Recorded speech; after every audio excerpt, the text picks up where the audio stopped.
ഞാൻ പറഞ്ഞു ഇങ്ങനെ കിടന്നു പോയാലും ഞാൻ എപ്പോഴായാലും നിങ്ങൾക്ക് തരും, എന്നെ കൊണ്ട് പറ്റും, എന്നെ കൊണ്ട് ജോലി ചെയ്തില്ലെങ്കിലും ഞാൻ എങ്ങനെയെങ്കിലും നിങ്ങൾക്ക് തരുമെന്ന് പറഞ്ഞാണ് വിട്ടത്.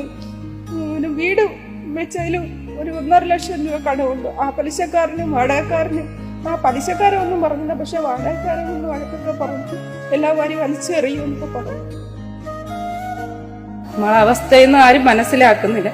എല്ലാവർക്കും പൈസയാണ് വലുത്, മനുഷ്യവും മനുഷ്യത്വവും ഒന്നും ആർക്കും ഇല്ല. ഈ ഒരു നിസ്സഹായ അവസ്ഥയിലും പൈസയാണ് അവരൊക്കെ നോക്കിയത്. 36 വർഷം ജോലി ചെയ്ത് വന്ന ആളാണ്, ഒരു കള്ളുകുടിയനോ ഒന്നും അല്ല.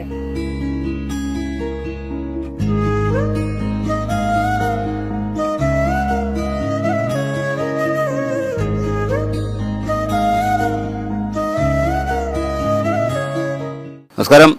നമ്മുടെ പഴയകാല നടൻ, നമ്മുടെ ഏറ്റവും പ്രിയപ്പെട്ട നടൻ കൊച്ചിൻ ഹനീഫ സാർ മരിച്ചത് ലിവർ സിറോസിസ് മൂലമാണ്. അപ്പോൾ അദ്ദേഹം മദ്യപിക്കില്ലായിരുന്നു എന്നൊക്കെ നമുക്ക്